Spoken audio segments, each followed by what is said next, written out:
नमस्कार, मी भीमराव कडाळे पाटील, बीकेपी मराठीमध्ये आपलं सर्वांचं स्वागत. आज नवीन दिवस, नवीन विषय, नवीन दिवसाची नवीन अशी चर्चा.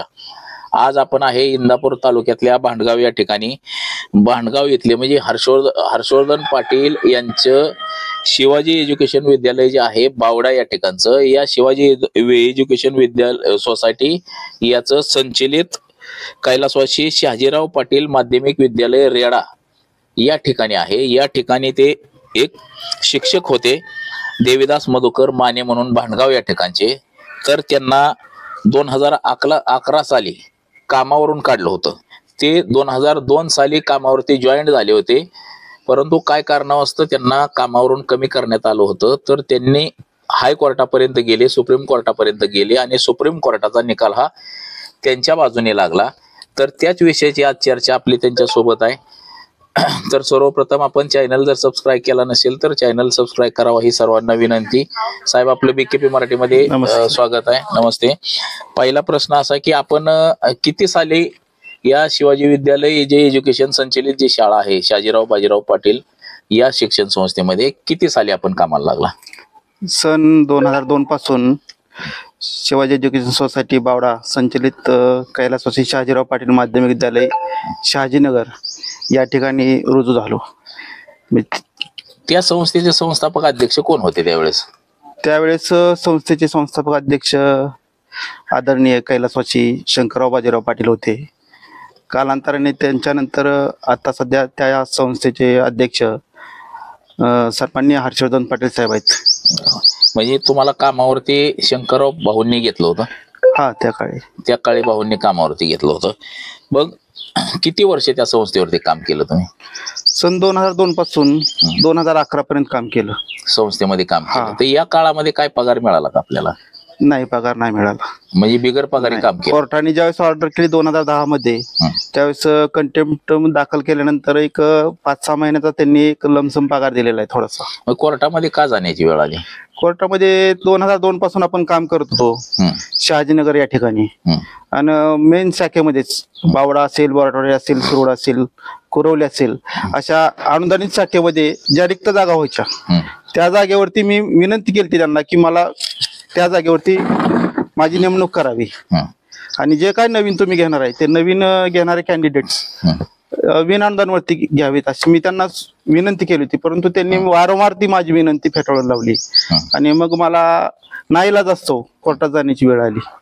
म्हणजे पगार चालू करावा म्हणून कोर्टात गेले? हो, पगारासाठी. हो. म्हणजे 2002 ते 2011 या 10-11 वर्षामध्ये जवळपास फुकट काम केलं. हो हो. आणि ज्या वेळेस शासनाचं अनुदान आलं, पगार देण्याची वेळ आली, त्यावेळेस दुसरी माणसं घ्यायचं ठरवलं.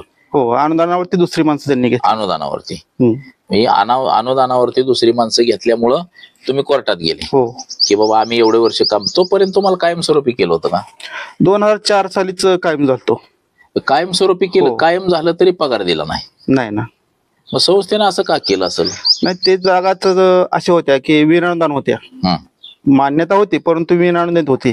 परंतु संस्थेत ज्या काय अनुदानित जागा रिक्त होत होत्या त्या जागेवरती आमची बदली करून अनुदानित वरती नेमणूक करावी अशी विनंती वारंवार केली, परंतु त्यांनी काही ती मान्य केलं नाही किंवा ग्राह्य केली नाही. त्यामुळे मला हा निर्णय घ्यावा लागला. त्या केसचा त्यावेळेस 2009 जी तुम्ही दाखल केली की आम्हाला विना अनुदानीला होते ते अनुदानित मध्ये करा, आणि जे नवीन पोरं येणार आहेत त्यांना विना अनुदानी करू द्या, म्हणजे त्यांना 2-4 वर्ष करू द्या. आम्ही 8-9 वर्ष केलंय. हो हो. हा, मग त्या केसचा जी दाखल केली होती त्याचा निकाल कधी लागला? 2009 साली दाखल केली होती. त्याचा निकाल 2010 साली झाला. मग त्याच्यामध्ये काय सांगितलं कोर्टाने? पगार देण्याची संस्थेला आदेश केला. मग किती पगार दिला त्यानंतर? त्यांनी साधारणतः एक लमसम 25,000च्या आसपास पर मंथ. किती दिवस? 7-8 महिन्यासाठी दिलेलं आहे. मग परत पुढे काय झालं? नंतर त्यांनी मला अतिरिक्त दाखवलं. म्हणजे जाणीवपूर्वक कोणी दाखवलं? संस्थेने. म्हणजे संस्थापक कोण होते? संस्थापक अध्यक्ष हर्षवर्धन पाटील होते आणि त्यांची बॉडी मेंबर. म्हणजे ज्यावेळेस हर्षवर्धन पाटील अध्यक्ष झाले तेव्हाच तुमचा वाद चालू झाला मध्ये? अगोदर नव्हता? भाऊंच्या काळात नव्हता एवढा? नाही, अगोदर नव्हता. म्हणजे भाऊंच्या निधनानंतर हा वाद सुरू झाला. हर्षवर्धन पाटील ज्यावेळेस चेअरमन झाले त्यावेळेस असंच म्हणावं लागेल. बरं, मग त्यानंतर तुम्हाला कामावरनं कधी कमी करण्यात आलं? 2011ला त्याची कारण 1 डिसेंबर 2011ला त्यांनी अतिरिक्त दाखवलं आणि कमी केलं. कारण त्यांनी एवढं दाखवलं की अतिरिक्त झालेलं आहे.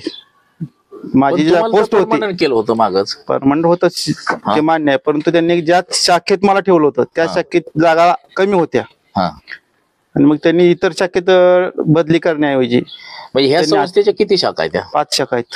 5 शाळा कुठल्या कुठल्या गावाला आहेत त्या? बावडा मुख्य शाखा, सुरवड, बोराटवाडी, कुरवली आणि शहाजीनगर तिरेडा. एकूण शिक्षकांची संख्या किती आहे? तरी 100-150 असतील सगळ्या शाखांमध्ये मिळून. बरं, मग तरी अतिरिक्त कशा पद्धतीने दाखवलं? अतिरिक्त त्यांनी कशा नियमाने शाळेत बदली करायला पाहिजे ना. बदली करायला पाहिजे. अतिरिक्त करायचं असेल तर सिनियरिटी लिस्ट जी असते, सेवा आपली जी यादी असते त्या सिनियरिटी लिस्ट नुसार एक तर खालून किंवा वरून जो काय शासनाचा नियम असेल त्या नियमानुसार अतिरिक्त केलं पाहिजे. त्या नियमाला धरून अतिरिक्त केलं. पण तो तसं न करता मी मध्येच होतो. माझ्यावरती बरेच होते, खाली बरेच शिक्षक इतर आहेत. मला त्यांनी अतिरिक्त दाखवलं आणि कमी केलं. पण शासनाची ऑर्डर असताना तुम्हाला कायमस्वरूपी केलं असताना आता कायमस्वरूपीची ऑर्डर ही तुम्हाला शिक्षण विभागाची असेल. हो. मग त्यांची ऑर्डर असताना कमी कसं काय करता येतं? मग बेकायदेशीरच केलं म्हणून आपण कोर्टात गेलो ना. किती साली कोर्टामध्ये गेले तुम्ही पुन्हा? म्हणजे 2011 साली परत कोर्टात हायकोर्टाचा दरवाजा ठोठावला. हो, 2011ला हायकोर्टात दाखल केली. त्यानंतर 2013 साली ट्रिब्युनल शाळा न्यायाधिकरण पुणे या ठिकाणी दाखल केली होती आणि त्या शाळा न्यायाधिकरणाने 2015 साली निकाल दिला की पुन्हा सेवेत घ्यावं आणि त्या निकालाविरुद्ध घेतलं का? सेवेत नाही घेतलं त्यांनी. संस्थेने परत अपील हायकोर्टला केलं. मध्यंतरीच्या काळात आता जसं कामावरनं काढलं, एखाद्याचा सगळा प्रपंच आता एखाद्या व्यवसायावर असेल आणि अचानक व्यवसाय बंद पडला तर त्याची तानातान होते, दानादान होते. तसंच तुमचं देखील आता सगळी रोजीरोटी ह्या शिक्षण संस्थेवरती होती, शाळेवरती होती, पगारावरती होती. जो पण काय मिळतोय त्या पगारावरती होती. मग मधल्या काळामध्ये काय तारांबळ झाली असेल? काय झालं? तारांबळ खूप झाली. हो झाली का? हो, मानसिक आणि शारीरिक आणि आर्थिक खूप त्रास झाला. तुमचं लग्न झालं होतं त्या काळात? लग्न झालं होतं. म्हणजे कसं होतं, नोकरदार म्हणलं की माणूस पोरगी पटकन देत आहे. हो. एक तर बिगर नोकरदाराला पोरगी देत नाही. नोकरदार म्हणून मुलगी दिली असेल, शिक्षक आहे म्हणून, आणि अचानक नोकरी गेली. म्हणजे काय झालं त्या परिस्थितीमध्ये? मग खूप त्रास झाला. समाजामध्ये खूप म्हणजे मानहानी व्हायची. लोकांकडून नाही त्या गोष्टी ऐकायला मिळायच्या आणि आर्थिक खूप त्यावेळेस त्रास, अडचणी आल्या, खूप अडचणी आल्या. अगदी दुसऱ्या कामाला जायची वेळ सुद्धा आली इथपर्यंत. असं म्हणजे नोकरीत असताना दुसरीकडे कामाला जायची सवय नसते आणि अचानक परत कामाला जायचं म्हटलं की ते अवघड होऊन बसलं असेल.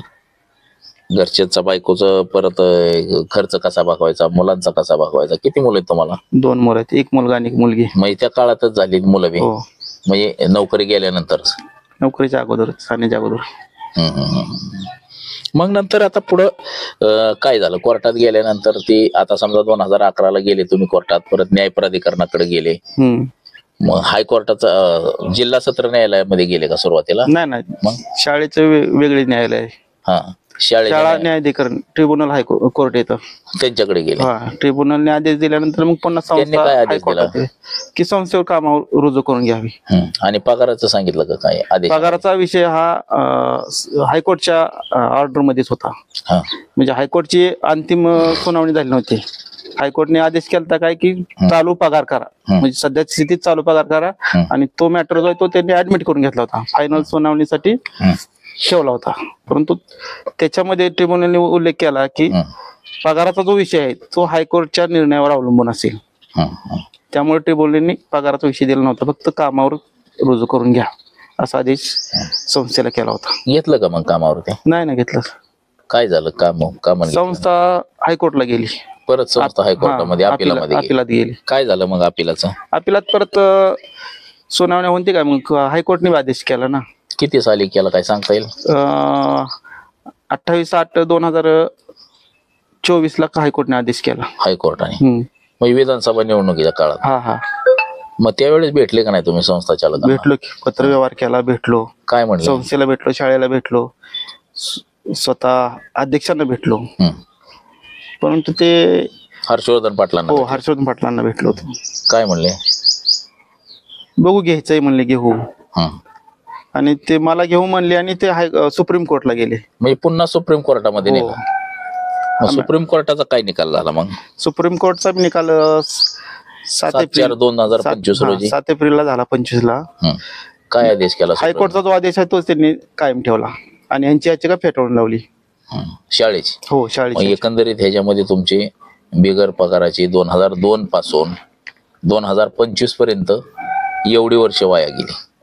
म्हणजे 2002 ला कामाला लागले हो, आणि आज 25 आहे, म्हणजे 22-23 23 वर्षामध्ये एवढं नुकसान तुमचं हर्षवर्धन पाटील यांच्यामुळे झालं असंच म्हणता येईल एकंदरीत. हो. म्हणजे संस्थेचे chairmanमुळे. अध्यक्ष जर भाव असते तर झालं असतं का नुकसान?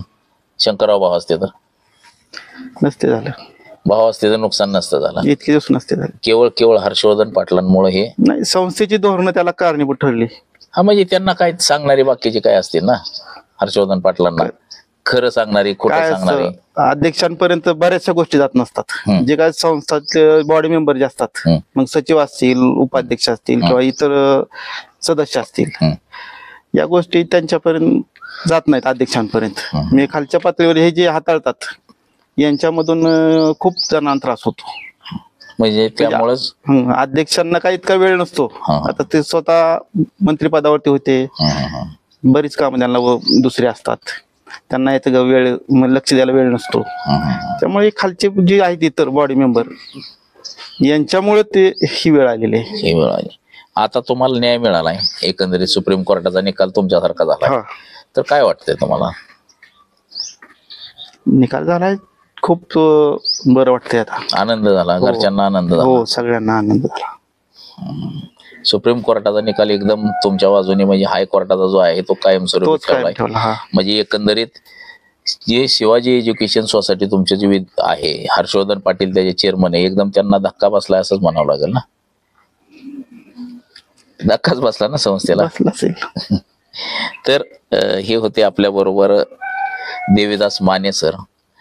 त्यांच्या निकालानं ज्या संस्थांची जी मनमानी सुरू आहे, म्हणजे महाराष्ट्रातली, देशातली अनेक शिक्षकांना कामावरून कमी करण्यात येतं. संस्था चालक हे शिक्षकांना आपले घरगडी असल्यासारखं समजलं जातं, घरगड्यासारखी त्याला वागणूक दिली जाते, घरची कामं देखील शिक्षकांना करायला लावतात. हे जे संस्था चालकांची जे मनमानीचा जो कारभार आहे, या कारभाराला हायकोर्ट आणि सुप्रीम कोर्टाने कुठंतरी चाप बसवलाय असंच एकंदरीत म्हणता येईल. त्यातले त्यात हर्षवर्धन पाटलांना इंदापूर तालुक्याच्या राजकारणामध्ये हा मोठा दणका म्हणता येईल की हायकोर्टामार्फत, सुप्रीम कोर्टामार्फत. तर या निकालानं इंदापूर तालुका तसंच महाराष्ट्र आणि देशामध्ये देखील या निकालाचा प्रत्येक वेळी अर्थ लावला जाईल. म्हणजे अशी जर कुणाची केस हायकोर्टात, सुप्रीम कोर्टात जर गेली तर त्या केसचा, म्हणजे ह्या देवीदास माने सरांच्या केसचा दाखला दिला जाईल, एवढंच यामध्ये दिसून येत आहे. तर सरांनी आपल्या चॅनलसाठी वेळ दिला त्याबद्दल त्यांचे आभार. आणि आता आज इथंच थांबतो. म्हणजे संस्थेने अशा गोष्टींपासून काहीतरी शिकलं पाहिजे की कुणावरती कारवाई करत असताना 10 वेळा विचार केला पाहिजे, असाच हा सुप्रीम कोर्टाचा दणका आहे. तर आज एवढंच. कॅमेरामन अनिकेत समी, भीमराव कडाळे पाटील, BKP मराठी, इंदापूर, पुणे. नमस्कार.